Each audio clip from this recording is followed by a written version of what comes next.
Hi అండి అందరికీ. అందరు ఎలా ఉన్నారు? నేనైతే చాలా బాగున్నాను. మీరు కూడా బాగుంటారని ఆశిస్తున్నాను. ఇంకా కథలోకి వచ్చేద్దాం రండి. ఒకవైపు తన మనసులోకి వచ్చిన ప్రేమను ఎవరికి చెప్పుకోలేక, అసలు ఆ అబ్బాయి ఎవరో కూడా తెలియక మాధవి కన్నీళ్లతో కొట్టుమిట్టాడుతోంది. మరోవైపు తాను ఎంతగానో ప్రేమించిన తరుణ్తో కొత్త జీవితాన్ని మొదలు పెట్టబోతున్న హేమ సిగ్గుతో, ఆనందంతో, ఎన్నో కలలతో పెళ్లి మండపం నుంచి అత్తవారింటి దాకా దాటబోతుంది. ఒకరి కళ్ళల్లో అంతులేని ప్రేమ, మరొకరి కళ్ళల్లో కనిపిస్తున్న విరహం.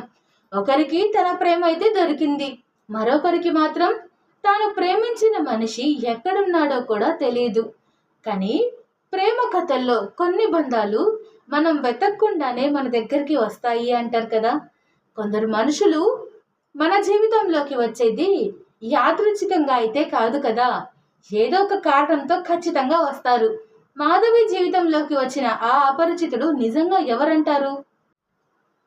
అతని కోసం మాధవి పడుతున్న ఈ తపనకు అసలు ఎప్పుడు ముగింపు వస్తుంది? మాధవి మళ్ళీ ఆ అబ్బాయిని కలుస్తుందా? అదంతా తెలియాలంటే కథను చివరి వరకు ఖచ్చితంగా చూడాల్సిందే. మరిప్పుడు మాధవి తన మనసులో దాచుకున్న ప్రేమను హేమ ముందు బయట పెట్టిన ఆ క్షణం నుంచి కథను కొనసాగిద్దాం వచ్చేయండి. కళ్ళ నిండా ఆ అబ్బాయిని నింపుకోవడం కూడా నేను గమనించాను అని అంటుంది ఆ వాయిస్. తనని నువ్వు మిస్ అయినందుకు ఎంత బాధపడుతున్నావో నేను అర్థం చేసుకోగలను అని అంటుంది. అయ్యో, ఏంటి చిన్నపిల్లల ఏడుస్తున్నావు? మరేం చేయమంటావు? అయ్యో అదేం లేదు హేమ అని మాట మారుస్తుంది మాధవి. అవునా, అదేమీ లేకపోతే ఆ కళ్ళల్లో నీళ్ళెందుకు వస్తున్నాయి అని అడుగుతుంది హేమ.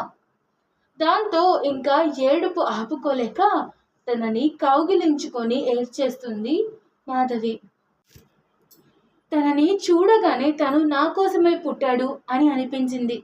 మీరంతా ప్రేమలో పడితే అలా ఉంటుంది, ఇలా ఉంటుంది అని అంటుంటే ఏంటో ఈ పిచ్చి వాళ్ళు అని అనుకున్నాను. కానీ తనని చూసిన క్షణంలో నేను ప్రేమలో పడ్డానని నాకు అప్పుడే అర్థమైపోయింది. కానీ తనని మిస్ అయిపోయాను. తనను అసలు ఎలా కనుక్కోవాలి? తను ఎక్కడ ఉంటాడు? అసలు తన పేరేంటి? మళ్ళీ జన్మలో కలుస్తానా తనని అంటూ బాధపడుతుంది మాధవి. అయ్యో మాధవి, నువ్వేం బాధపడకు. తను నీకోసం పుట్టి ఉంటే ఖచ్చితంగా నిన్ను చేరుకుంటాడు. పైన దేవుడున్నాడు చూసావా, ఎవరికి ఎవరితో ముడిపెట్టాలో ఆయన ముందే కలిపేసి ఉంటాడు. నిన్నటిదాకా నా పెళ్లి రాకేష్తోనే అని ఎంత బాధపడ్డాను. కానీ చివరి నిమిషంలో దేవుళ్ళో వచ్చి నా ప్రేమను గెలిపించాడు అతను. అంత మంచి మనిషికి నీలాంటి భార్య దొరికితే, అది నా స్నేహితురాలైతే నేను ఎంతో ఆనందిస్తాను అని అన్నది హేమ. ఆ మాటతో మాధవి తనని హక్ చేసుకుని ఏడుస్తుంది. ఇందులో హేమను పిలుస్తారు. గర్భధారణ ముహూర్తం మొదలవ్వబోతోంది. తనని అలంకరించాలని తీసుకెళ్ళిపోతారు. తనతో పాటు మాధవి కూడా వెంటే వెళ్తుంది. హేమను బుట్ట బొమ్మలా తయారు చేస్తారు తన అత్తగారు. తనకి అమ్మలా మారి తనకి మంచి మాటలు చెబుతున్నారు. అమ్మా, ఈ రోజు నుంచి నువ్వు ఈ ఇంటికి కోడలు మాత్రమే కాదు, ఈ ఇంటికి మహాలక్ష్మి కూడా. ఈ గడప దొక్కిన క్షణం నుంచి నువ్వు ఈ ఇంటి ఆనందానివి. నీ కన్నీరు ఈ ఇంటికి శాపం లాంటిది. ఇప్పుడు ఒక మాట చెబుతాను విను. మా కాలంలో మా అత్తగారు నాకు చెప్పిన మాటే ఇది. పాలు నీళ్ళలా కలిసిపోవాలి అంటారు కదా, అలాగే మీ ఇద్దరి జీవితాలు కూడా కలిసిపోవాలి. ఎవరు ఎక్కువ కాదు, ఎవరు తక్కువ కాదు అనే మాట మీ మధ్య ఎప్పుడూ రాకూడదు. ఒకరి సంతోషంలో ఒకరు సంతోషపడాలి, ఒకరి బాధలో ఒకరు అండగా నిలబడాలి. తల్లి, ఇంకో మాట చెప్తాను విను. భర్తను కొంగున కట్టుకోవాలి అని పెద్దలు సరదాగా అంటుంటారు కదా. దాని అర్థం అతనిని కట్టిపడేమనైతే కాదు. నీ ప్రేమతో, నీ మాటతో, నీ ఆప్యాయతతో, నీ గౌరవంతో అతని మనసును గెలుచుకోవాలని అర్థం. భర్త మనసు గెలిచిన భార్యను ప్రపంచంలో ఎవ్వరూ ఓడించలేరు. అతను కోపంగా ఉన్నా నువ్వు కాస్త నెమ్మదిగా మాట్లాడమ్మా. నువ్వు బాధగా ఉంటే అతను నీకు ధైర్యం చెప్పాలి. సంసారం అంటే ఒకరు గెలవడం కాదు, ఇద్దరూ కలిసి గెలవడం. ఈ రోజు నుంచి అతడే నీ మొదటి స్నేహితుడు అవ్వాలి. ఏ బాధైనా, ఏ సంతోషమైనా ముందుగా అతనితో నువ్వు పంచుకోవాలి. మనసులో మాట మనసులోనే పెట్టుకుంటే అపార్థాలు పెరుగుతాయి. మరొక్క విషయం చెబుతాను. కొత్త ఇల్లు, కొత్త మనుషులు, కొత్త అలవాట్లు మొదట్లో కొంచెం ఇబ్బందిగా అనిపించవచ్చు. కానీ ఓపికగా ఉంటే అన్నీ అలవాటైపోతాయి. ఓర్పున్న కొడలు ఇంటిని స్వర్గంలా మార్చుకోగలదు. అలాగే మా అబ్బాయి చిన్నప్పటి నుంచి కొంచెం మొండివాడు. బయటకు ఎంత ధైర్యంగా కనిపించినా మా అబ్బాయి మనసు మాత్రం వెన్నపూస లాంటిది. ఆకలేస్తే ఎప్పుడూ చెప్పడు, బాధేస్తే బయటపడడు. అతని మనసు అర్థం చేసుకునే తోడు నువ్వవ్వాలి. మా అబ్బాయిని జాగ్రత్తగా చూసుకోవాలి. అలాగే నిన్ను నువ్వు జాగ్రత్తగా చూసుకో. ఒకరినొకరు గౌరవించుకుంటే ప్రేమ తనంతట తానే పెరుగుతుంది. ఈరోజు మీ ఇద్దరి జీవితంలో కొత్త ప్రయాణం మొదలవబోతోంది. తొందరపడాల్సిన పని లేదు. హాయిగా కూర్చొని మాట్లాడుకోండి. ఒకరి గురించి ఒకరు మంచిగా తెలుసుకోండి. జీవితాంతం కలిసి నడవాల్సిన దారికి ఈ రాత్రి అందమైన ఆరంభం కావాలి. ఇదిగో ఈ పాల గ్లాస్ తీసుకెళ్ళు. ఇద్దరు నవ్వుకుంటూ తాగేయండి. ఇక నుంచి ఈ ఇంట్లో మీ నవ్వులే ఎక్కువగా నాకు వినిపించాలి. దేవుడు మీ ఇద్దరిని ఎప్పుడూ సంతోషంగా ఉంచాలి. త్వరలోనే మా ఒడిలో ఓ చిన్న బుజ్జాయి ఆడుకుంటుంటే అంతకంటే పెద్ద ఆనందం మాకింకేముంటుందమ్మా అని అత్తగారు కోడలు నుదుటిపై ముద్దు పెట్టి ప్రేమగా భుజం తట్టి, వెళ్ళమ్మా, మా అబ్బాయి ఎదురు చూస్తూ ఉంటాడు, భయపడకు, నవ్వుతూ వెళ్ళి కొత్త జీవితాన్ని నవ్వుతూనే మొదలుపెట్టు అని ఆశీర్వదిస్తుంది. హేమ గది తలుపును మెల్లగా మూసి కాసేపు అక్కడే నిలబడిపోయింది. గదిలో వెలిగించిన చిన్న చిన్న దీపాల వెలుగు ఆమె ముఖం మీద పడుతుంటే సిగ్గుతో చెంపలు మరింత ఎర్రబడుతున్నాయి. చేతిలో ఉన్న పాల గ్లాసును ఎక్కడ పెట్టాలో కూడా అర్థం కాక ఒక్కసారి టేబుల్ వైపు, మరోసారి తరుణ్ వైపు చూస్తోంది. ఆమె అలా తడబడుతుండడాన్ని గమనించిన తరుణ్ పెదవుల మీద చిన్న నవ్వు మెరిసింది. హేమా అని చిన్నగా పిలిచాడు. అని సిగ్గుపడుతూ తలదించుకునే సమాధానం చెప్తుంది హేమ. నేనొక విషయం అడగనా అని అంటాడు తరుణ్. ఏంటో అడుగు. ఇప్పుడైనా నన్ను చూస్తావా, లేక ఇంకో అరగంట నేలనే చూస్తూ ఉంటావా అని అంటాడు తరుణ్. దాంతో హేమ ఒక్కసారిగా తలెత్తి చూసి, నేను నేలను చూడటం లేదు అని అంటుంది సిగ్గుపడుతూ. అవునా, మరి ఆ నేల పాపం ఏం చేసిందో?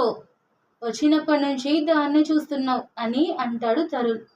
అది అది అని తన నోట మాట నుంచి రావటం లేదు హేమకు. ఏమిటి అది అది అది అని సాగదీస్తున్నావు అని నవ్వుతాడు తరుణ్. నిన్ను చూస్తే నాకు నవ్వొస్తుంది అని అంటుంది హేమ. నన్న నేనేమైనా జోకర్లో కనిపిస్తున్నానా అని నవ్వుతాడు. లేదు అంటుంది హేమ. మరెందుకు నవ్వుతున్నావు? ఇప్పటి వరకు ఫోన్లో నేను చాలా స్టైలిష్గా ఉంటాను అని చెప్పిన అబ్బాయి ఇప్పుడు నా ముందే కూర్చొని ఇంత టెన్షన్ పడుతుంటే నవ్వు రాదా అని అంటుంది హేమ. తరుణ్ ఆశ్చర్యంగా నటించాడు. అంటే నేను టెన్షన్ పడుతున్నానా అంటాడు. చేతులు చూడు ఎలా ఉన్నాయో, అవే నిజం మొత్తం చెప్పేస్తున్నాయి అని అంటుంది హేమ. హేమయ్యే నా చేతులు బాగానే ఉన్నాయిగా చూడు అంటాడు తరుణ్. బాగున్నాయా? వణుకుతున్నాయి చూడు అంటూ నవ్వుతుంది హేమ.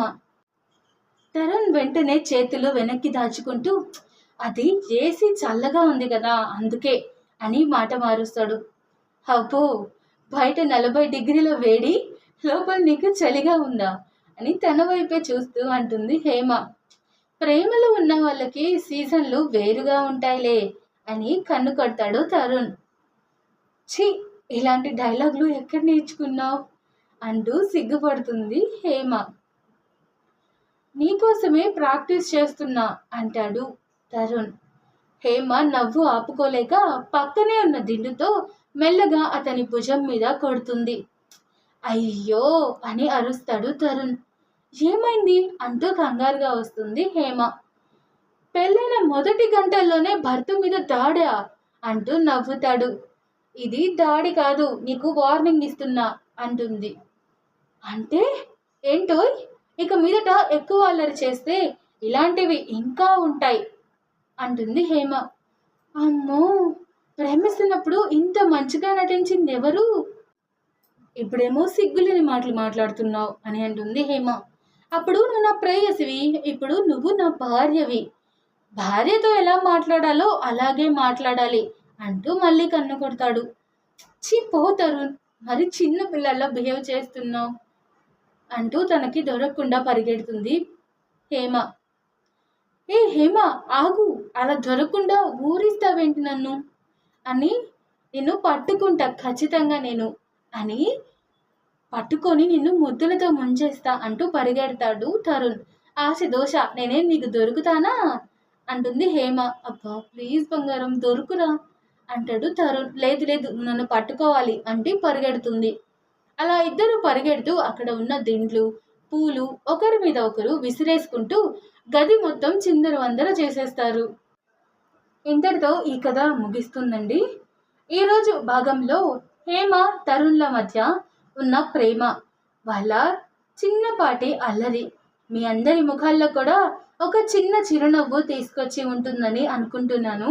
అలాగే హేమ జీవితంలోకి అత్తగారిగా అడుగుపెట్టిన ఆ అమ్మ కూడా ఎంత మంచి మనసుతో తన కోడల్ని కూతుర్ల అక్కున చేర్చుకుందో చూసాం కదా. ఈ ఇంటి కోడలు మాత్రమే కాదు, మా ఇంటి మహాలక్ష్మివి కూడా అని ఆమె చెప్పిన ఒక్క మాటలోనే ఆవిడ మనసంతా నాకైతే కనిపించింది. కోడల్ని కేవలం కొత్తగా వచ్చిన మనిషిలా కాకుండా తన కొడుకు జీవిత భాగస్వామిగా, తన ఇంటి మహాలక్ష్మిగా అంగీకరించే అత్త దొరకడం నిజంగా హేమ అదృష్టమే కదా. అలాంటి అత్తగారు ప్రతి అమ్మాయికి దొరకాలని మనస్ఫూర్తిగా కోరుకుంటున్నాను. ఈరోజు భాగం మీకు నచ్చితే మీ ప్రేమను ఒక్క లైక్ రూపంలో నాకు తెలియచేయండి.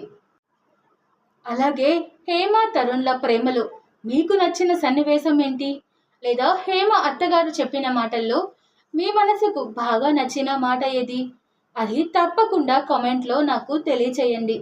ఈ కథ మీకు నచ్చితే మీ స్నేహితులతో, మీకు ఇష్టమైన వాళ్ళతో షేర్ చేసుకోండి.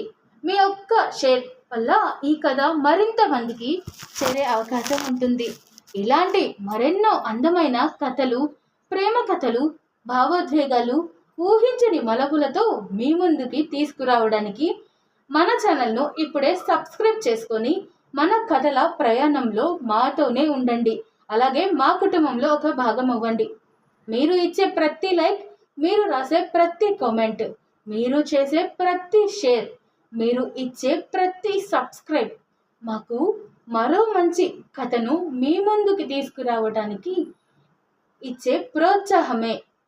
మరి హేమ తరుణ్ల ఈ కొత్త జీవితంలో రాబోయే రోజులు ఎలా ఉండబోతున్నాయో మీకేమైనా తెలుసా? వాళ్ళ ప్రేమకు ఎలాంటి మలుపులు ఎదురు కాబోతున్నాయో మీరు ఊహించారా? ఇవన్నీ తెలుసుకోవాలి అనుకుంటే తర్వాతి భాగం వరకు మన కథతోనే ఉండండి. మళ్ళీ మరో అందమైన భాగంతో ఖచ్చితంగా కలుద్దాం. అప్పటి వరకు అందరికీ బాయ్ అండి. Take care. Thanks for watching.